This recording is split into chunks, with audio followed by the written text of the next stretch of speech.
ఈ వీడియో నేను వెంకటపాలెం దగ్గరున్న టోల్‌గేట్ దగ్గర నుండి విజయవాడ వైపున్న గొల్లపూడి వరకు చూపిస్తాను. ఇక్కడ మీరు చూడొచ్చు టోల్‌గేట్ దగ్గర ఆల్రెడీ పనులైతే కంప్లీట్ అయిపోయినియి. దానిపైన సోలార్ ప్యానెల్స్ అయితే అమర్చారు. ఈ టోల్‌గేట్ వైపయితే మొత్తం పనులు కంప్లీట్ అయిపోయినియి. అలాగే ఇటువైపు సర్వీస్ రోడ్‌లు కూడా కంప్లీట్ అయిపోయినియి. ప్రెజెంటు ఈ బైపాస్ బ్రిడ్జ్ పైన ట్రావెల్ చేసుకుంటున్నారు. 2 వైపులా వెహికల్స్ అయితే తిరుగుతున్నాయి. అటు నుండి ఇటొస్తున్నాయి. ఇటు నుండి అటువైపు కూడా వెళ్తున్నాయి. ఇంకా ఈ బైపాస్ బ్రిడ్జ్ అయితే పూర్తిగా అఫీషియల్‌గా అయితే ఇంకా ఓపెన్ చేయలేదు. నాకున్న ఇన్ఫర్మేషన్ ప్రకారం జనవరి కల్లా బైపాస్ పూర్తి స్థాయిలో అందుబాటులో తెస్తారని అయితే అంటున్నారు. ప్రెజెంట్ విజయవాడ వైపు నుండి చాలామంది అమరావతికి రావాలంటే ఈ బైపాస్ బ్రిడ్జినైతే యూజ్ చేసుకుంటున్నారు.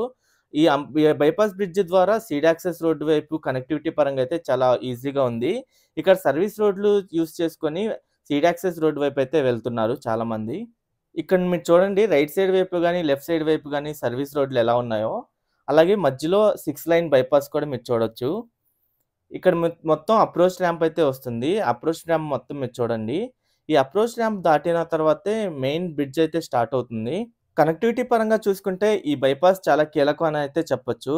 ఎందుకంటే గొల్లపూడి అంటే విజయవాడ నుండి వచ్చేవాళ్ళు